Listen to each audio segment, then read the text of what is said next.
Bueno, chicos, vamos a hacer entonces un resumen. Tenemos que hay como diseños de investigación, está la investigación descriptiva.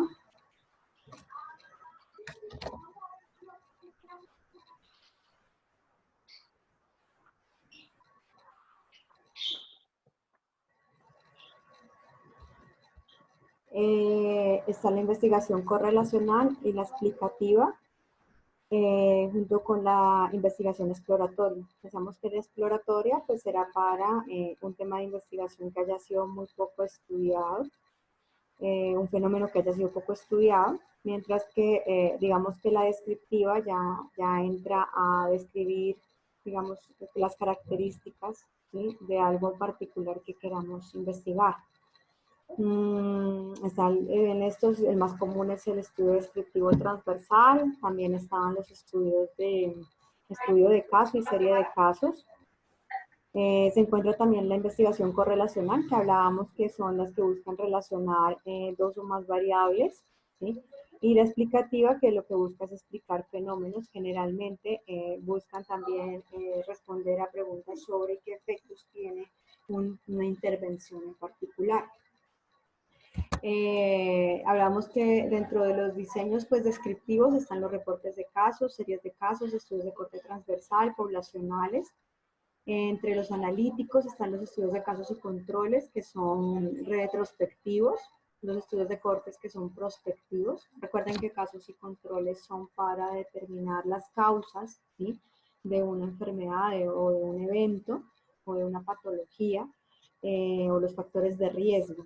Mientras que los estudios de cortes miden es la exposición y qué tanta incidencia de nuevos casos hay a partir de que se empiezan a hacer las mediciones en un grupo que ha sido expuesto a un factor de riesgo, o que está expuesto, no que ha sido expuesto porque no los ponemos voluntariamente, pero sí en un grupo que está expuesto a un factor de riesgo y en otro que no. Con características sociodemográficas similares, obviamente. Están las revisiones sistemáticas, que generalmente pueden ser tanto de ensayos clínicos controlados como de casos y controles y de cohortes. Y en los experimentales tenemos los ensayos clínicos, ¿sí?, o los estudios cuasi experimentales y los experimentos naturales. Hablábamos también de que pues era lo que ustedes debían conocer en los estudios, tanto a nivel de hipótesis como de variables. En la población y muestra deben conocer muy bien cómo se hizo esa selección de la muestra, si es aleatorizada, si no, cómo se hizo la aleatorización.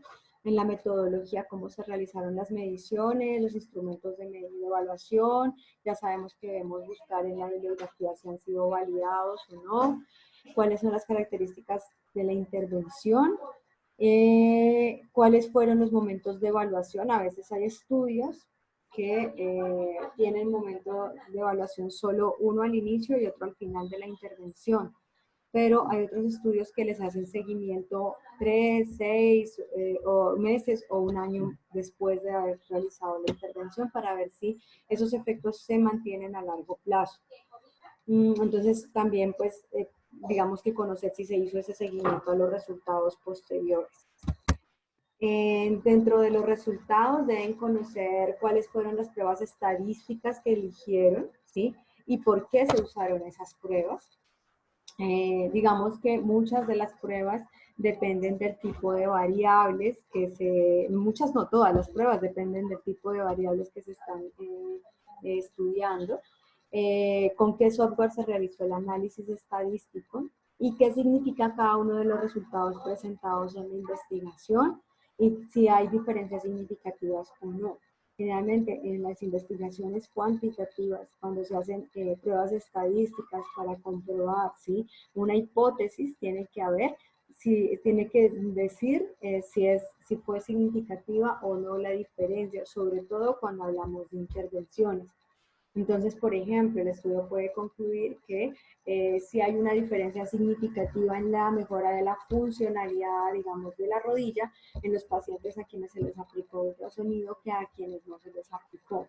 Pero entonces ustedes deben conocer dentro de las medidas estadísticas cómo reconocen si hubo esa diferencia o si no hubo esa diferencia significativa y cuáles fueron los otros resultados estadísticos de la investigación.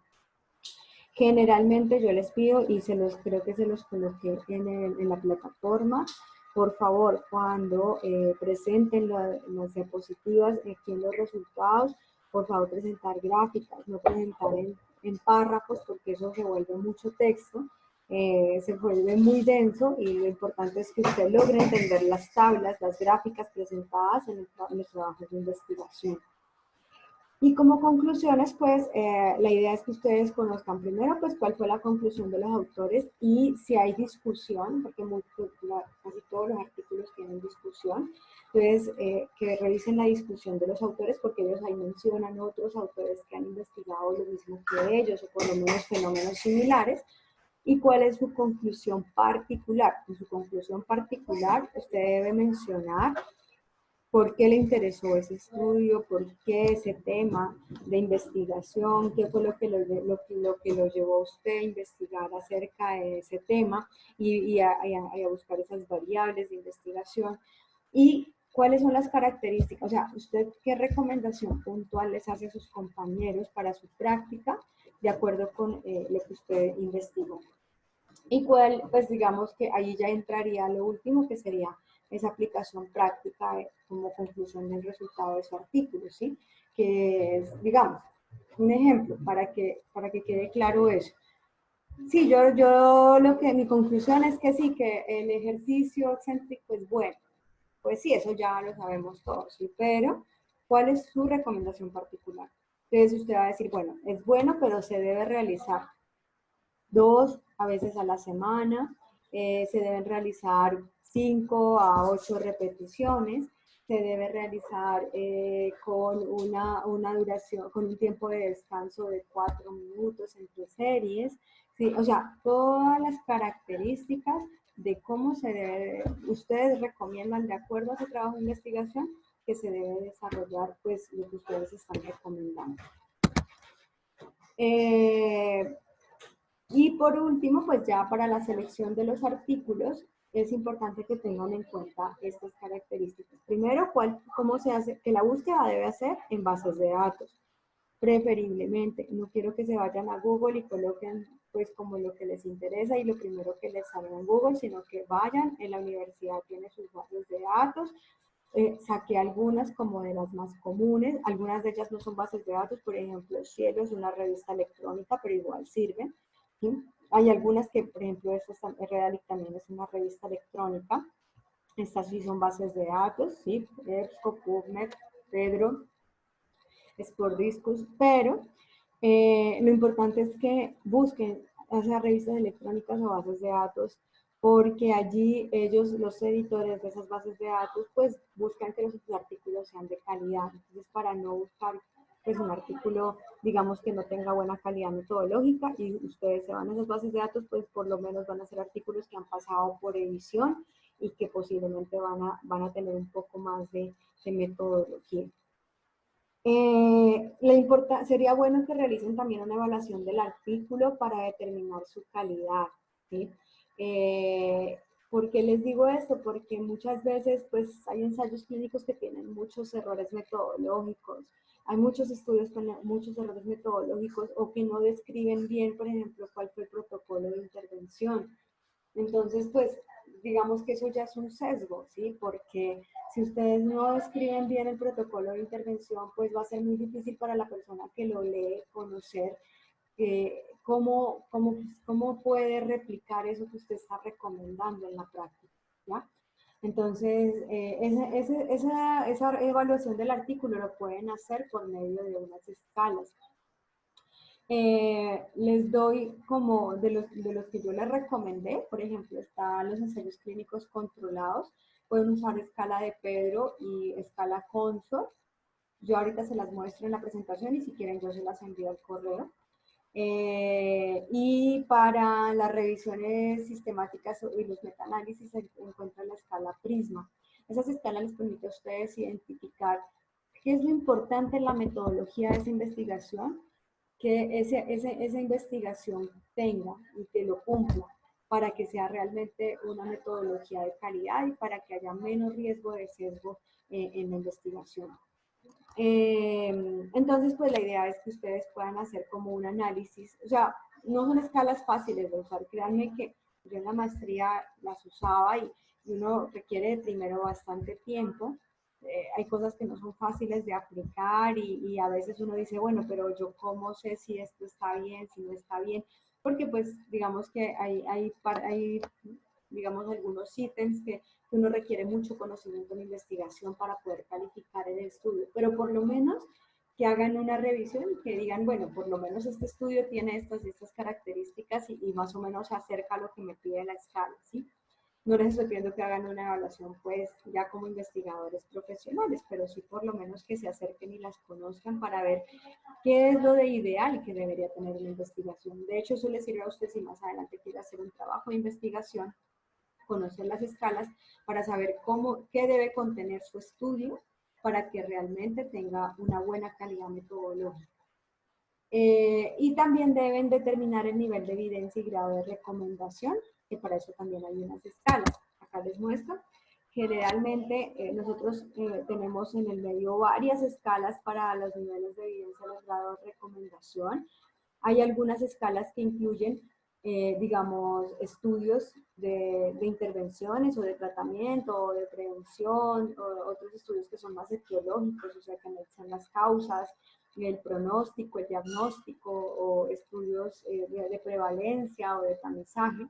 Entonces aquí podemos ver varias escalas y cuáles de esas escalas, en cuáles de esas escalas se pueden encontrar diferentes tipos de estudios. Miren que de las más completas son las SACET, ¿sí? La CBM, que es del Centro de Medicina Basada en la Evidencia de Oxford, ¿sí? Y está también, bueno, generalmente esas dos son como las que más tipos de estudio tienen, ¿sí? Y está la escala SIN, que yo la recomiendo mucho cuando hablamos de, digamos, cuando vamos a evaluar estudios que incluyen tratamientos o intervenciones, ¿ya? Este es un ejemplo de la escala de la propuesta por SIN, que es, miren, aquí analiza, esta escala les permite calificar metaanálisis, revisiones sistemáticas, ensayos clínicos, estudios de cohortes o de casos y controles, ¿sí? Pero también, miren, aquí encuentran estudios no analíticos, informes de casos o series de casos, opinión de expertos, que generalmente son los libros, ¿sí?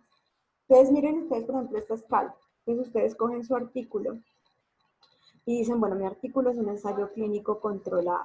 Entonces, ustedes ya saben que tienen que irse de aquí para arriba, o sea, del 1 menos hasta el 1 más más. Ese ensayo clínico controlado tiene alto riesgo de sesgos. Entonces, para usted saberlo, ¿cómo lo sabe? Pues ya haciendo lo que yo les digo, que es la evaluación del artículo y revisando su calidad metodológica. Si usted se va a la escala y mira que ese artículo le faltan muchas cosas que esa escala evalúa, pues usted ya sabe que ese artículo tiene alto riesgo de sesgo, ¿cierto? O puede ser un ensayo clínico bien realizado con poco riesgo de sesgo o muy bien realizado, o sea, de alta calidad con muy bajo riesgo de sesgo.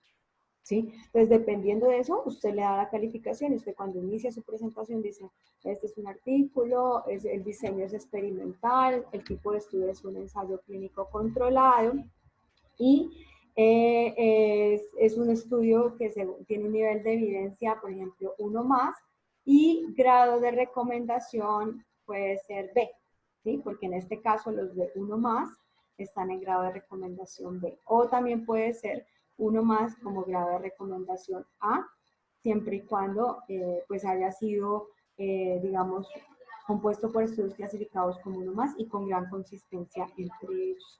Entonces, esta escala les permite a ustedes, por ejemplo, identificar si su estudio pues es de un buen nivel de evidencia, que el mejor nivel de evidencia es 1 más más, o si es de muy mal nivel de evidencia. Si está calificado entre, digamos que incluso 2 menos y 4, yo ya no lo escogería, ¿sí?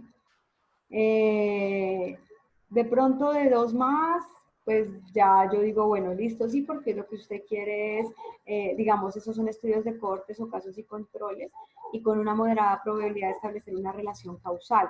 ¿Qué quiere decir? Yo les decía, hay estudios que lo que buscan es identificar las causas de una enfermedad o de una patología, ¿cierto? Entonces, si ese estudio me está analizando bien esa relación de causa-efecto, entonces yo puedo recomendarlo también porque yo puedo decir, bueno, se supone que estos factores de riesgo predisponen a esta lesión y este estudio me está diciendo que haya una alta probabilidad de que quienes estén expuestos en estos factores de riesgo se puedan lesionar de esto. Entonces, si usted tiene un estudio de muy buena calidad metodológica que le dé una conclusión de esas, puede ser porque usted puede usar este estudio para proponer estrategias preventivas, por ejemplo, ¿sí?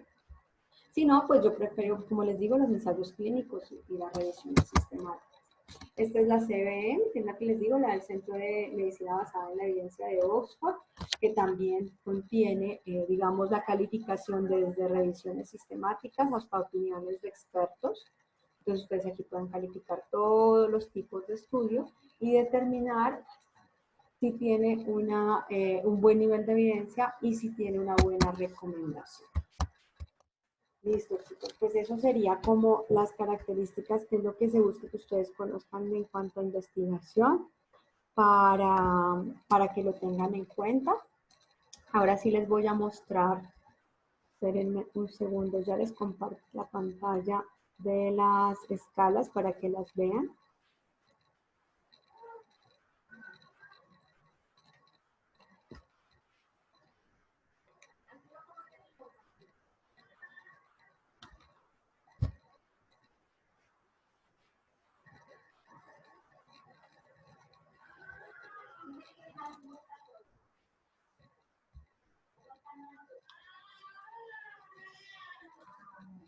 ¿Dudas?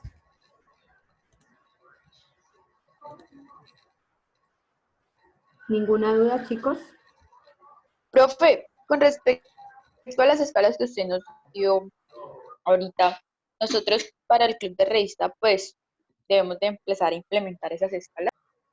Sí, señora, porque la idea es que ustedes en el club de revista tengan artículos, por lo menos, como les decía, de nivel de evidencia 1 o mínimo 2, pero que no sean 3 y 4.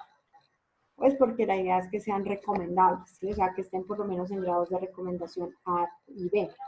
Entonces, por eso es importante que ustedes se pongan a calificar su estudio y pues y de una vez le asignen el nivel de evidencia y el grado de recomendación. Profe, Ah, una listo, profe. pregunta para la exposición del club de revista, ¿necesitamos poner un artículo de apoyo? Eh, no es necesario, pueden presentar el principal, pero si tienen de apoyo, obviamente pues es mucho mejor. Lo que pasa es que la rúbrica les va a decir si ustedes hacen, digamos que un análisis entre los artículos y hacen una discusión. Si no lo tienen, pues yo le pongo que no aplica porque no lo tenía, pero pues lo ideal sería que usted haya revisado, digamos, otro artículo que haya investigado algo similar y que haga como un contraste y pueda discutir. Sí, que digamos, puede que un autor haya dicho, no, a mí me funcionó y el otro haya dicho, no, en mi investigación eso no funcionó. Entonces, ahí es chévere porque uno se va a mirar, bueno, lo que pasa es que este autor hizo una intervención de tantas semanas, tal vez por eso no le funcionó.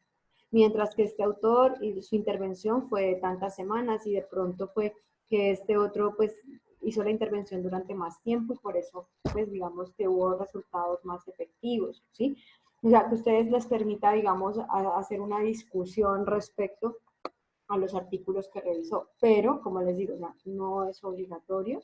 Si usted lo quiere hacer, puede tener artículos de apoyo, si no, pues presenta solamente el principal, que debe ser en segunda lengua. O pues preferiblemente en inglés. Vale, profe. Profe, otra preguntita. ¿Y el segundo artículo también tiene que estar validado y todo eso?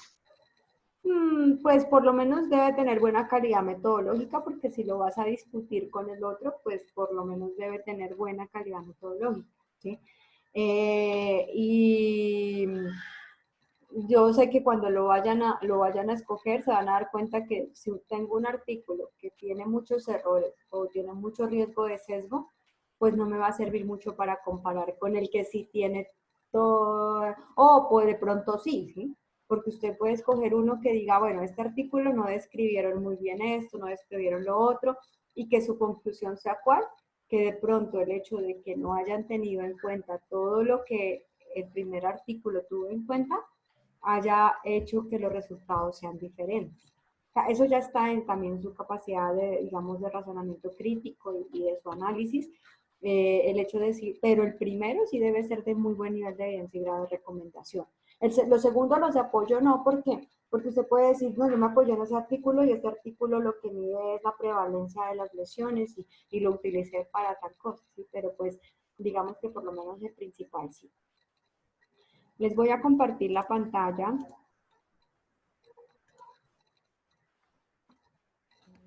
Vale, profe, muchas gracias. Les voy a compartir. Ay, ¿dónde está?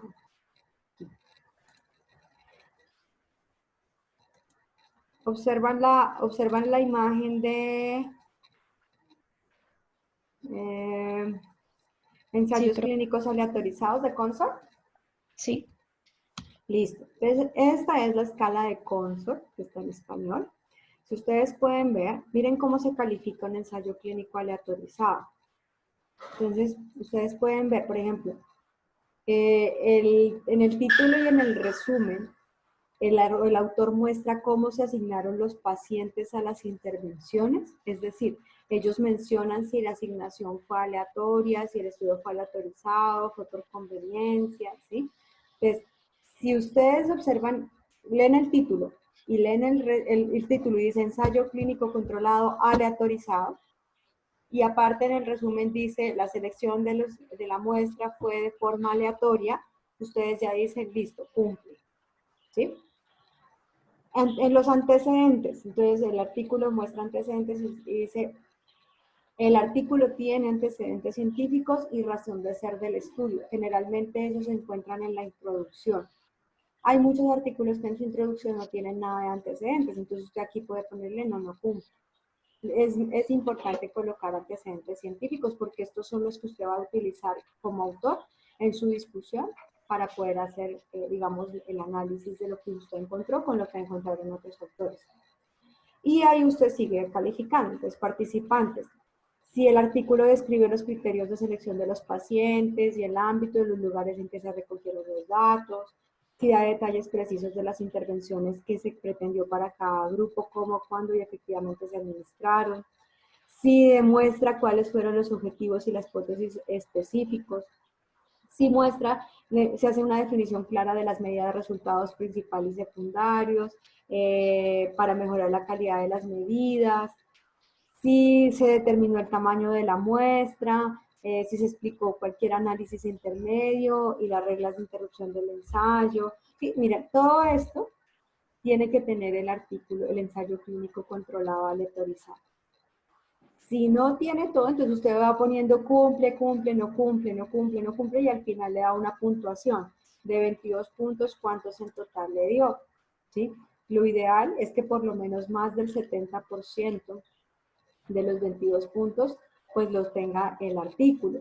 Hay estudios, digamos, en fisioterapia, que por ejemplo esta parte de cegamiento, ¿sí?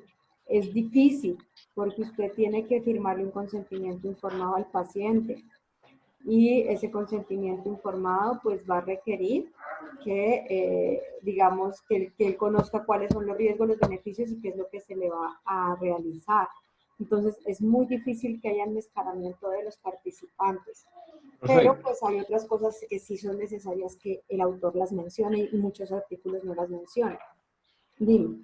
Una pregunta es que en el artículo que yo tengo dicen que, o sea, participantes sí tomaron pues el consentimiento informado, pero los médicos que encargaban de realizar la medición y las escalas iban cegados sobre en sí en qué trata el estudio y qué tipo, o sea, a qué grupo pertenecía cada paciente. ¿Eso también cuenta como cegamiento o no? Lo que O- pasa es que, mira, si tú ves aquí, ay,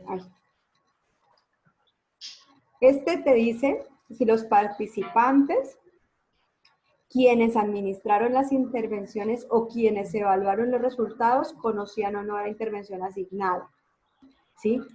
Es decir, que te está diciendo que cualquiera de los tres, ya sea los participantes, quienes administraron la intervención, que muchas veces son diferentes a los investigadores, ¿sí? O quienes evaluaron los resultados, que fueron quienes hicieron los análisis estadísticos. Conocían o no la intervención asignada. O sea, lo importante no es, digamos, aquí lo que ellos quieren es que el autor muestre si lo hizo o no lo hizo. Si tu estudio dice que eso, o sea, que sí cegaron a tales, entonces aquí en este caso sí cumpliría, porque ellos están diciendo quiénes estuvieron cegados y quiénes no.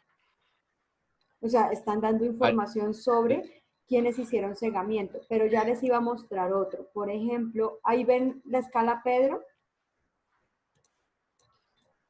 no, no. Ya les comparto. Ahí la pueden ver. Sí, Sí, profe, ya. una preguntita, qué pena. Para en el momento de lo del artículo, o sea, ¿tenemos que poner varias o escogemos una sola escala? No, solamente O una sea, por ejemplo, escala. yo Una sola tengo un escala. ensayo clínico aleatorizado, entonces utilizaría la que acabaste de mostrar. Y pues también me basaría en la otra que has dicho ahora, la zinc. Ah, bueno, espérate, ya te explico eso. Voy a responderle ahorita la pregunta a quién fue, a Cristian. Sí, profe. Listo, profe. Cristian, mira, pero en esta escala que es Pedro, sí te los Ujú. discrimina. Entonces te dice, si todos los sujetos fueron cegados, pues tú pones si sí o si no. O sea, los sujetos fueron los de estudio, o sea, la muestra. Entonces, los participantes, pues no, ¿no? Nos daría que no.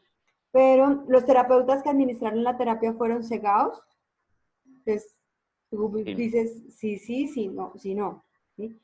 Y los evaluadores que midieron al menos un resultado fueron cegados, tú pones sí, sí o sí, no. Sí, entonces mira que esta sí te discrimina el cegamiento. Entonces, yo puede que a los sujetos no, y que a los terapeutas tampoco los haya podido cegar, pero que quienes evaluaron las medidas de resultado, o sea, las personas que hicieron análisis estadísticos, sí estén cegadas.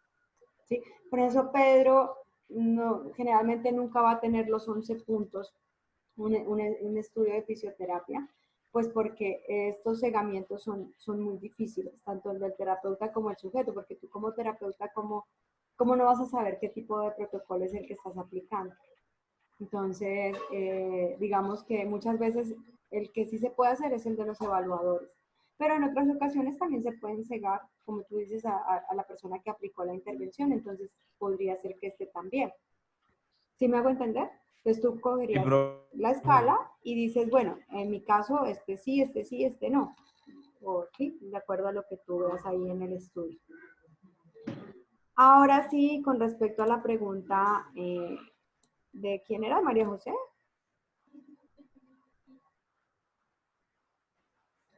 Juliana, profe. Juliana, Juliana. profe. Juliana, resulta que la escala de Pedro, que es la que les estoy mostrando en este momento, ¿sí? Lo que te analiza es la calidad metodológica del estudio, del que tú ya realizaste, que tú escogiste, ¿sí? Entonces te está diciendo si este estudio tuvo una buena calidad tanto desde la selección de los pacientes hasta el protocolo de intervención, hasta los resultados, cómo se presentaron los resultados, o sea, todo es muy bien realizado. Entonces, si tú acá tienes que sí, te da una puntuación, digamos, de 10 sobre 11, eso es un estudio de muy buena calidad metodológica. O sea, que tiene muy bajo riesgo de sesgo, ¿cierto? Entonces, tú ahí sí ya te vas a la otra escala. que es la primera que yo les mostré.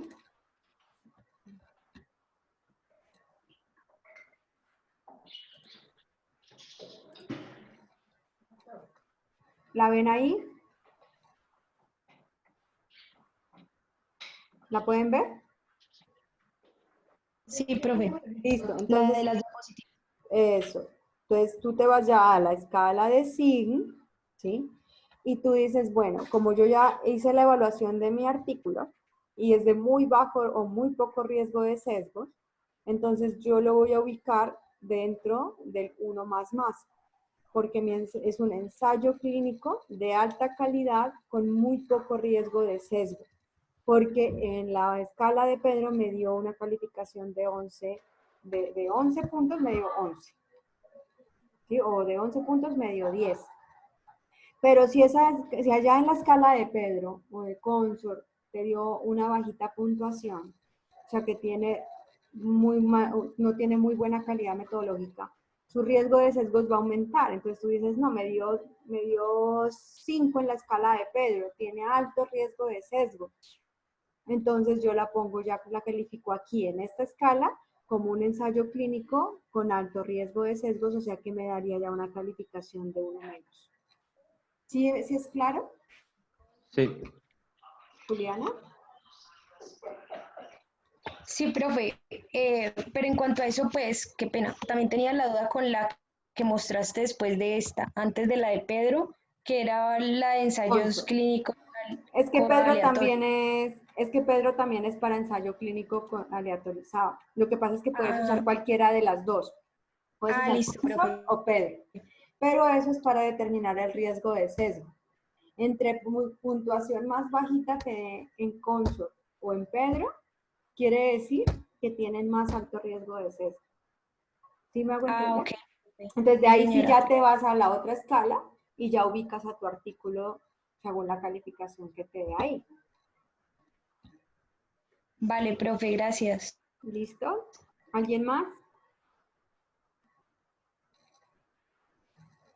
Bueno, chicos, entonces, pues nada, eso era básicamente lo que yo quería, pues que ustedes tengan claro, porque pues la investigación, como les digo, es muy importante. Ahora, para sus planes de intervención, también es importantísimo que ustedes coloquen la evidencia científica en donde, además de poner la justificación fisiológica, que colocan la justificación científica de por qué esa prescripción.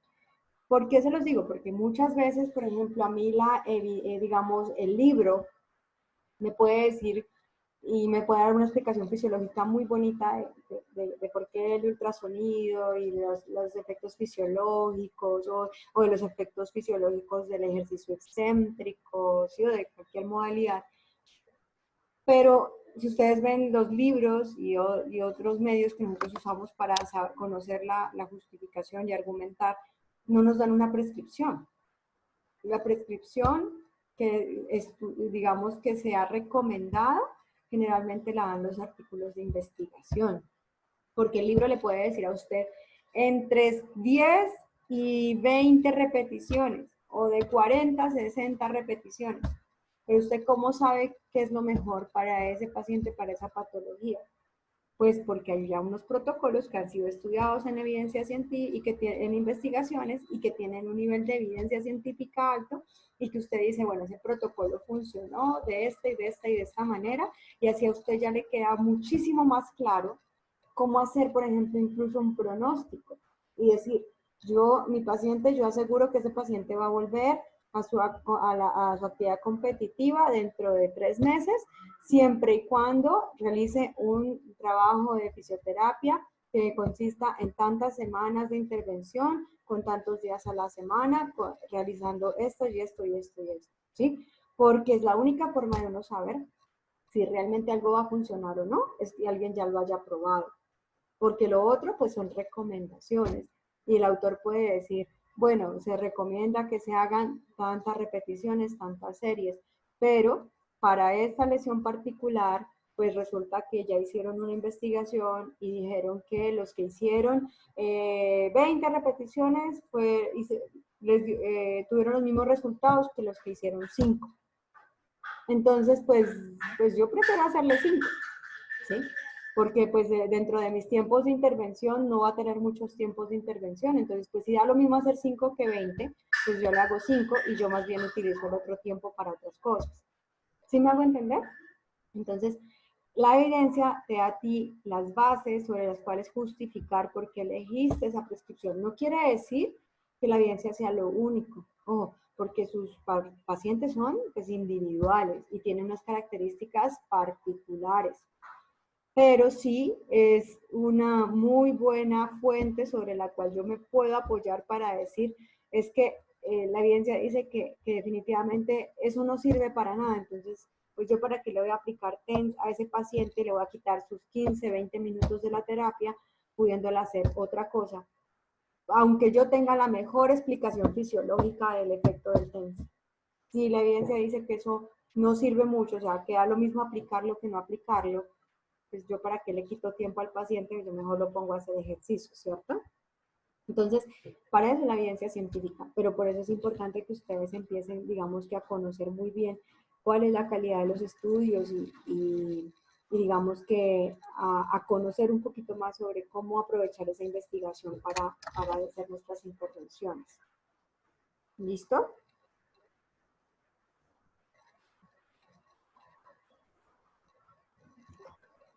Sí, profe. Bueno, chicos, entonces nos vemos el miércoles y con la presentación del club de revista. Yo les voy a enviar una presentación digamos que es como una clase, una presentación de fuerza, que ya sería el tema que empezamos a ver el miércoles, para que al finalizar los clubes de revista nos reunamos un momentico y me digan qué dudas, qué inquietudes tienen, porque la idea es que ustedes desarrollen un ejercicio sobre una prescripción con base en un caso particular. Entonces, pues la idea es que vayan revisando la presentación. ¿Listo? Vale, profe. Bueno, chicos, que les vaya muy bien y Profe, muchas gracias por su paciencia, señora. ¿nos podrías enviar, por favor, las escalas que tú tienes? ¿Nos las puedes compartir, por favor? Claro que sí, sí, señora. Yo se las comparto. Gracias, profe. Gracias.